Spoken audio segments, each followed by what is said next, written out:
Depois de muitos adiamentos, no dia 10 de agosto, finalmente foi lançado o primeiro quadrinho do Predador na Marvel. O personagem teve seus quadrinhos publicados durante muito tempo pela Dark Horse e agora teve uma nova fase iniciada pela Marvel, com histórias e personagens completamente inéditos. Portanto, boas-vindas a mais um vídeo do Central Pandora. Eu sou a Sora e hoje eu vou falar a história e as minhas primeiras impressões sobre essa nova fase do Predador na Marvel. Se você é um fã de ficção científica e seus diferentes universos, já se inscreva no canal e roda a vinheta porque agora vamos conhecer uma nova caçada pelas galáxias.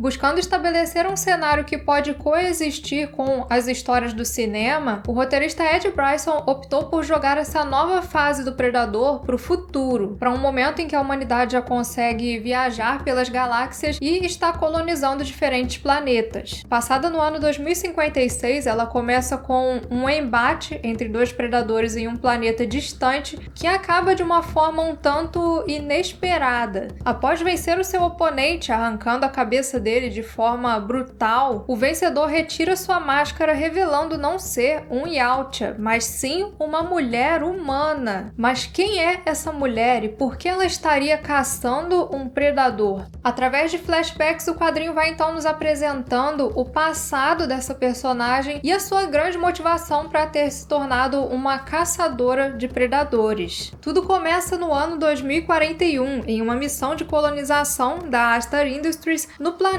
Damara. Filha de um casal que estava entre os primeiros colonizadores ali, a pequena Fita fica entediada da nave, onde ela só tinha a inteligência artificial Sandy para interagir, e dá uma escapada para observar o planeta. Como eles ainda estavam estudando aquele ambiente, os pais dela vêm buscar a garota assim que notam que ela tinha saído de perto das instalações de pesquisa. Mas então, antes que eles pudessem retornar, o pai da menina detecta uma movimentação e é atingido por um tiro que vem meio que do nada. Totalmente aterrorizada com o que tinha acabado de presenciar, a mãe da Fita, a Francesca, pega e volta correndo para a base dos colonizadores. Só que já era tarde demais. A criatura invisível segue as duas e chega lá matando todo mundo que encontra pela frente. Vendo que a coisa estava feia, a Francesca pede para a filha se esconder e tenta ajudar na defesa da base. Mas o predador, quando chega lá, ergue a mulher como se não fosse nada e ao ver aquela garotinha apavorada observando a cena, ele tira a máscara e fica observando. Algo naquela menina tinha chamado a atenção dele, mas aproveitando a distração do alienígena, a Francesca pega um facão que ela tinha e atinge a criatura, arrancando uma das suas mandíbulas. Surpreso com o golpe, ele lança a mulher no chão e continua observando aquela menina por um tempo antes de ir embora dali de uma vez por todas. Em seus últimos suspiros de vida, a mãe da Fita pede então que a inteligência artificial da nave, a Sandy, cuide da sua filha, que deveria seguir o treinamento e colocar o piloto automático para retornar para a Terra. Porém, não foi isso que ela fez.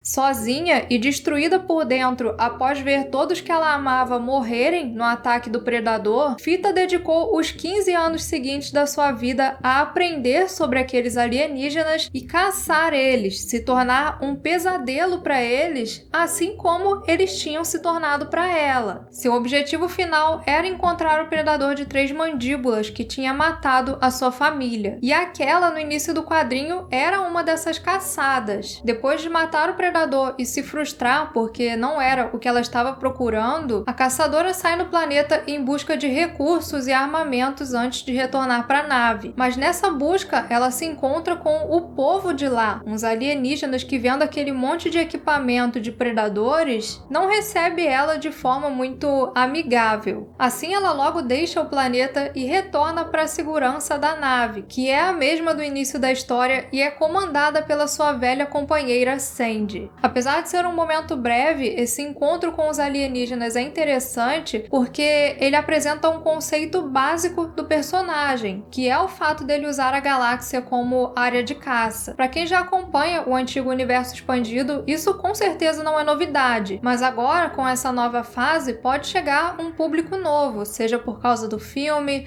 ou pelo fato dos quadrinhos estarem saindo pela Marvel, que, querendo ou não, é uma editora muito mais popular do que a Dark Horse. Então, eu acho que foi importante fazer essa apresentação dessa ideia do Predador. E isso pode indicar também que, ao longo das edições, nós podemos ver outras espécies que também estão sendo caçadas pelos predadores. Talvez até falando delas e dos seus planetas com mais profundidade, né? Uma coisa parecida com o que acontece na série de livros Guerra do Velho, que tem várias espécies alienígenas que enfrentam o exército humano, só que tem alguns ali que tem um destaque maior, que você aprende um pouquinho mais sobre eles. Mas então esse início foi bacana porque ele apresenta não só o impacto que os predadores têm nos seres humanos, mas também em várias espécies sencientes em toda a galáxia. Nessa edição, que funciona como uma apresentação da origem e também do atual estado da personagem, nós vemos o quanto a fita é dedicada a caçar os predadores. E ela foca tanto nisso que acaba negligenciando um pouco outras questões, como por exemplo a manutenção e os suprimentos da nave. E a Sandy funciona para ela como uma figura materna mesmo, sempre alertando dos problemas,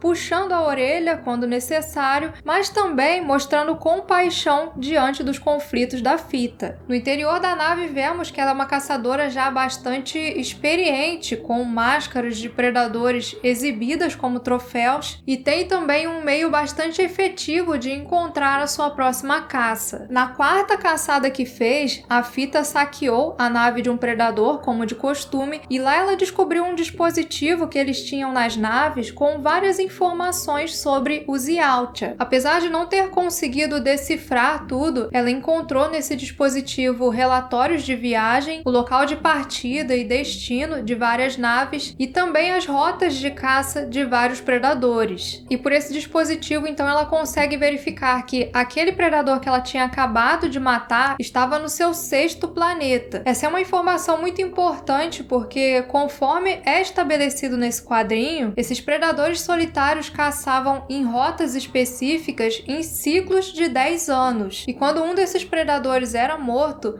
outro assumia a rota dele dentro de 1 ano. E com essas informações, ela conseguia antecipar quando um planeta receberia uma visita deles novamente. Só que dessa vez tinha um detalhe incomum. Esse predador estava fazendo o mesmo trajeto do que o 16º, que ela tinha matado há 3 anos antes. Porém, esse tinha visitado alguns planetas diferentes, o que indica que eles estavam começando a modificar as suas rotas.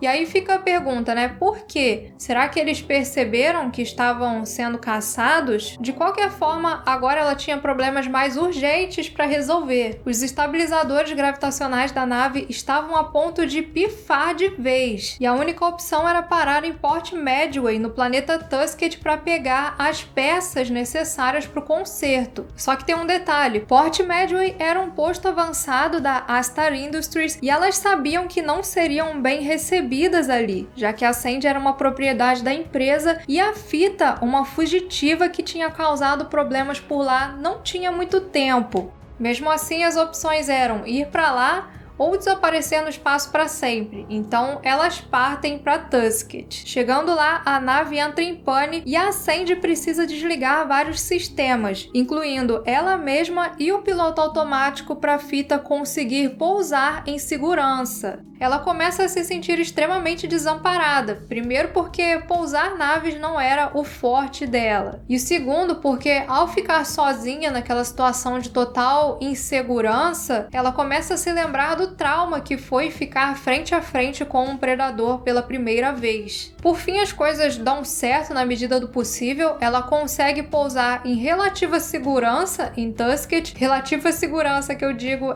consegue pousar viva, mas a nave cai numa região desolada do planeta gelado, totalmente longe do posto avançado. Agora, sem a ajuda da Sandy, que ainda estava desativada, a Sita vai precisar encontrar sozinha o seu caminho até o posto. E assim se encerrou a primeira edição de Predador da Marvel, com a promessa já de um embate contra um novo Yautja na segunda edição. Essa primeira teve um ar mais introdutório, mas já me deixou com uma impressão bastante positiva. Primeiro eu preciso elogiar as artes do Kevin Walker, que estão realmente muito bonitas, os predadores muito feios, como eles precisam ser, e também as cenas de ação do quadrinho que foram bem concisas, até por conta do tamanho da edição, né, que são 30 e poucas páginas só, mas não deixaram a desejar em nada. Em questão de roteiro, eu gostei desses pontos que eu comentei, dele ter colocado mesmo que brevemente outra espécie alienígena e também como ele vai revelando aos poucos o passado da personagem. Eu contei a história direto aqui porque eu achei que ficaria mais fácil de explicar para vocês, mas no quadrinho vai tudo acontecendo de forma alternada e funcionou muito bem a forma que eles fizeram isso. Eu só espero que o quadrinho explique por que o predador ficou tão contemplativo quando viu a fita pela primeira vez. Ele fica parado olhando para ela. Tem que ter alguma explicação. Alguma coisa ele viu ali. Se foi um medo, se ele viu por algum motivo que ela se tornaria uma grande caçadora, porque ele fica mesmo olhando para ela, até tira a máscara, né? Parece um desafio.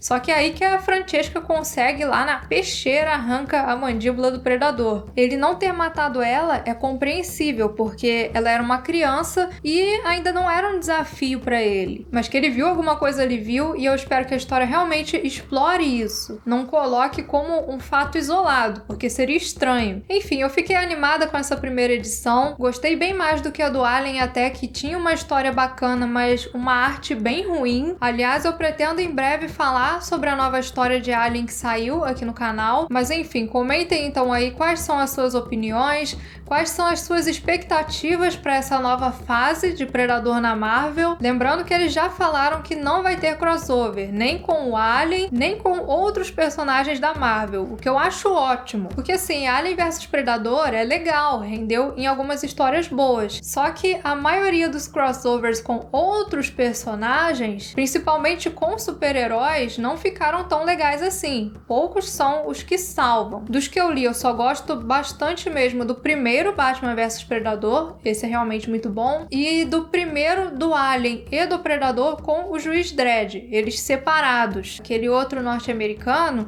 eu já achei meio viajado demais. Mas então é isso. Muito obrigada a todos vocês que assistiram este vídeo. Para muito mais Alien, Predador e outros universos da ficção científica, é só continuar conosco e nos vemos por outras galáxias.